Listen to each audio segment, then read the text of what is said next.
Olá, pessoal! O Se Liga na UFG começou e a gente adianta agora que vai rolar nesse programa de hoje.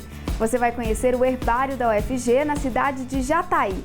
O projeto é uma referência quando o assunto é flora do cerrado. Vamos mostrar também um projeto de ensino de arte em comunidades. Você vai conhecer ainda a União dos Estudantes Indígenas e Quilombolas da UFG. E no estúdio, recebemos hoje um sociólogo e professor da UFG que vai debater com a gente o papel da universidade no combate ao racismo. Se liga, porque o programa está apenas no início.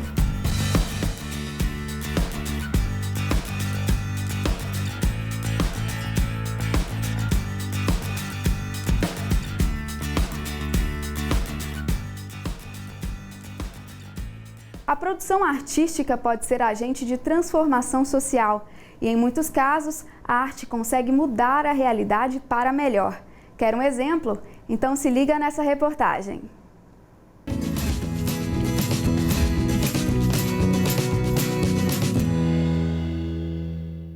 Pesquisadores da Universidade Federal de Goiás desenvolveram um estudo sobre o ensino de arte em comunidades. O projeto busca levar para o curso de licenciatura em artes visuais a atenção para a relação entre arte, educação ambiental e sociedade. Esse é um projeto que ele é situado hoje no programa de pós-graduação em arte e cultura visual na linha C, que é educação e visualidades, certo? Mas ele nasce antes, ele nasce já na graduação.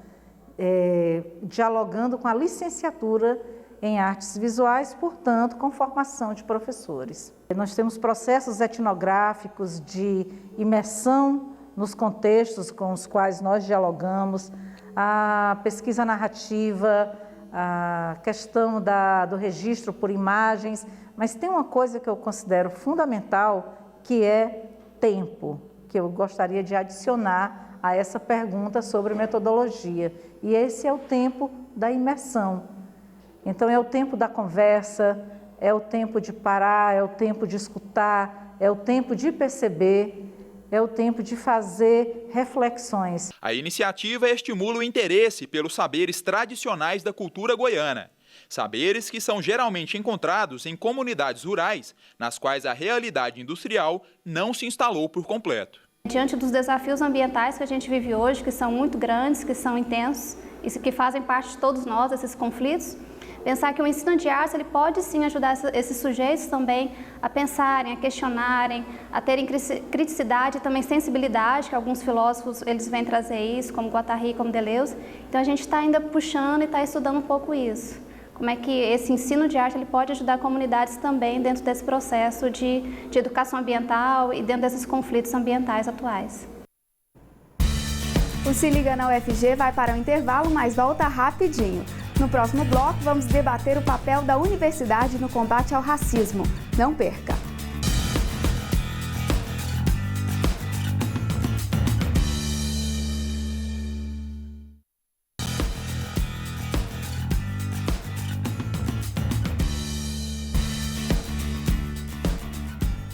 O Se Liga na UFG está de volta para a nossa conversa de estúdio.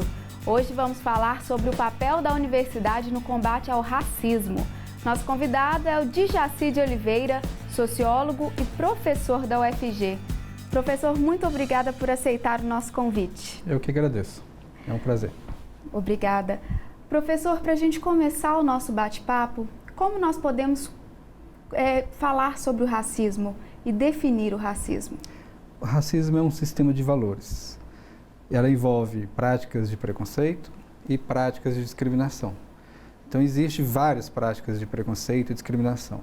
Quando você tem uma visão negativa sobre um determinado grupo, você tem um preconceito em relação a esse grupo. O racismo é quando você institui esses valores para definir quem vai ser tratado de forma desigual na sociedade. Quem vai ter acesso aos bens, quem vai ter acesso à moradia, emprego, à escolaridade, etc. Então você tem, em vários lugares do mundo, alguns grupos que não têm acesso à escola, porque eles vão dizer que esse grupo ele foi feito para trabalhar. Então você tem na Índia, por exemplo, os intocáveis. Eles têm um limite na escala social.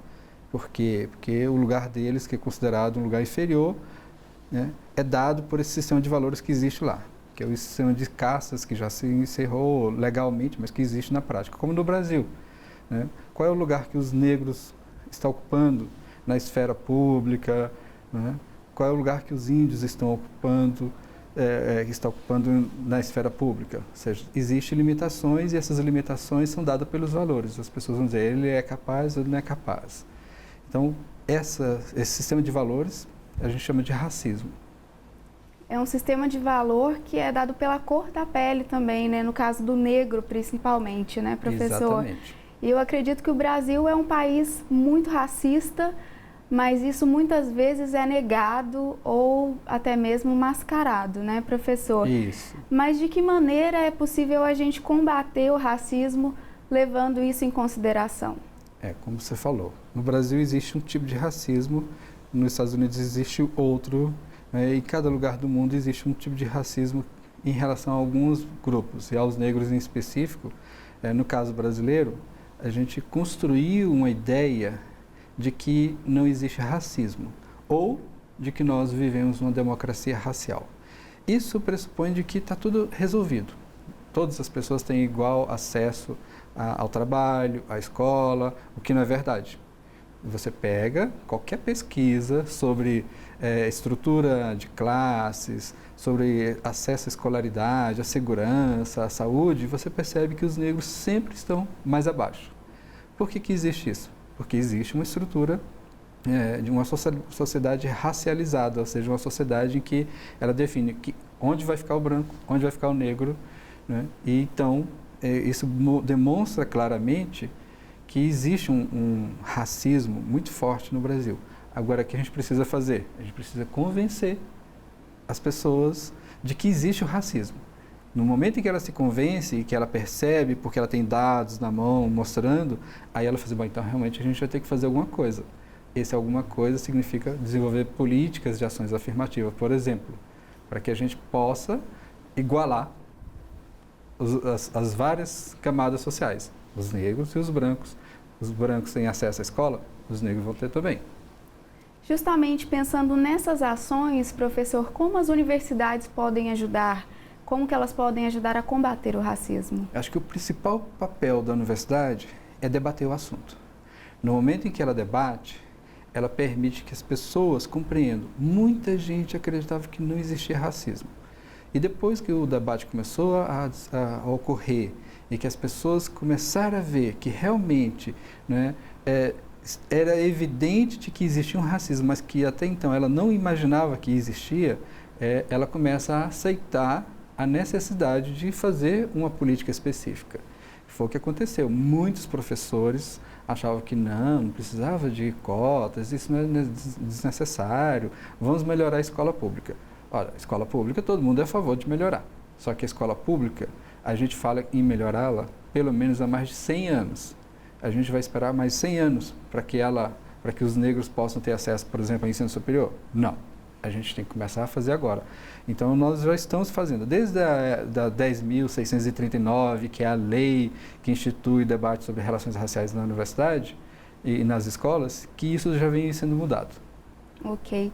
Já já a gente continua esse assunto, nós vamos para um rápido intervalo. Não saia daí.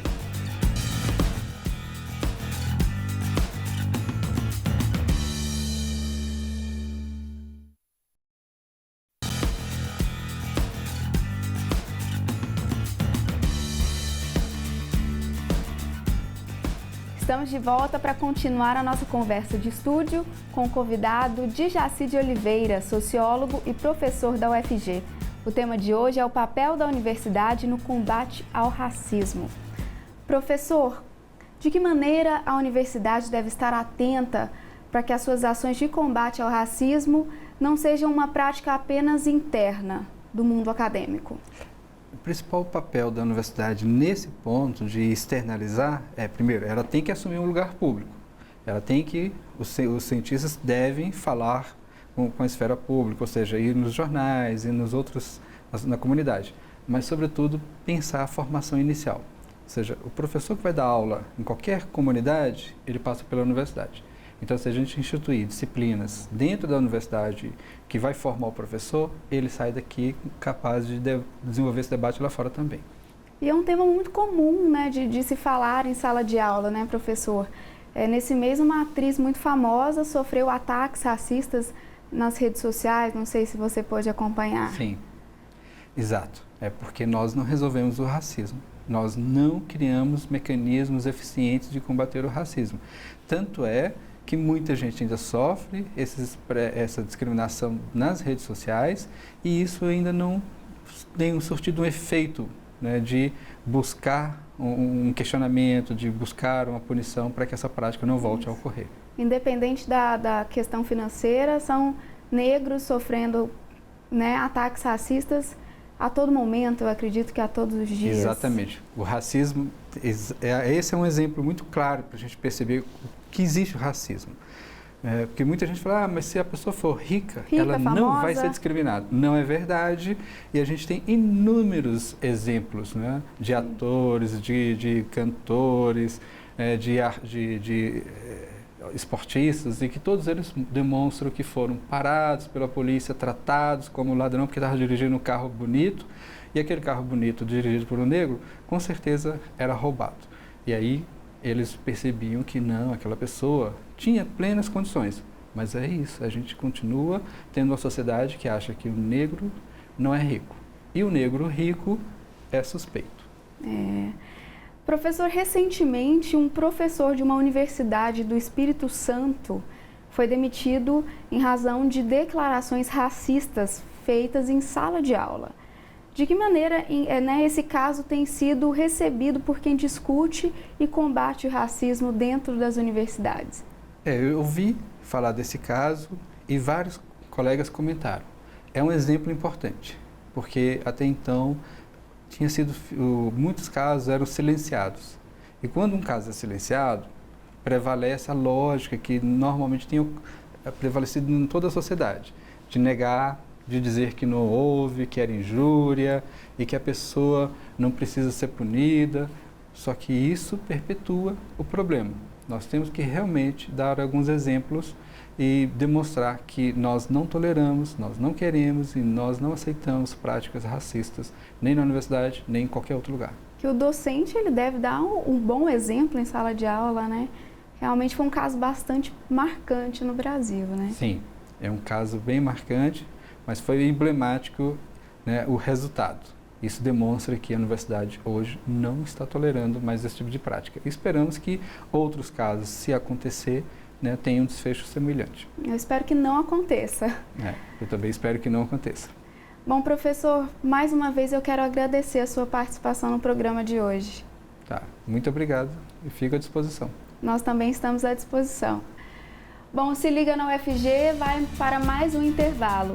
Antes disso, confira a dica do nosso quadro virtual.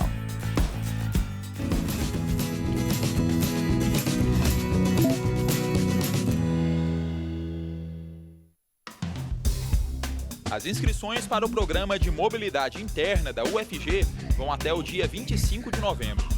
Para os interessados em cursar disciplinas em outra regional, é preciso falar com o coordenador de curso e preencher o formulário que se encontra no site da UFG. Acesse e confira.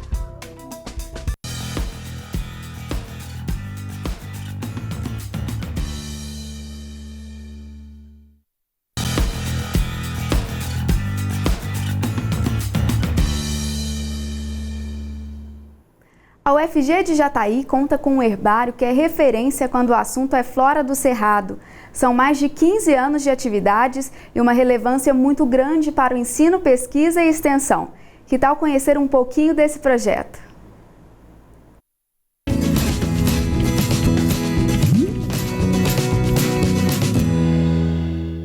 As cores marcantes da vegetação do Cerrado, como os ipês, ganham uma atenção especial pelos alunos e pesquisadores da UFG.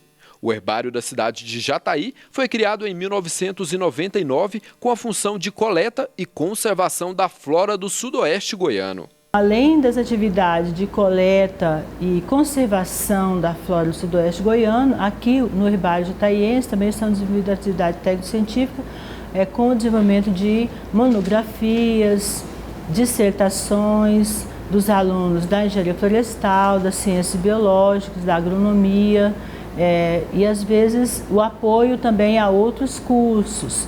O herbário é um ponto de referência em estudo da flora do Cerrado. Ao realizar a coleta das flores, o espaço reúne dados dessa vegetação para divulgação de pesquisas. O material capturado na natureza passa a fazer parte de um registro nacional. Se daqui 20 ou 30 anos não existir mais a flora local, por algum motivo tenha sido retirada, né? Esse material que está conservado no herbário jataiense, ele vai disponibilizar os dados sobre essa flora e sobre o ambiente, como é o ambiente nesse local, aqui no Sudoeste Goiano, durante esse período agora.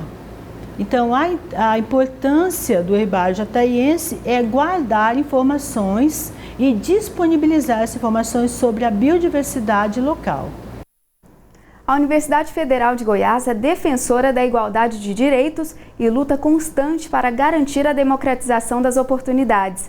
Além de estratégias como a política de cotas para estudantes de determinados grupos sociais, a UFG apoia e promove ações diversas, como esta que você vai ver agora.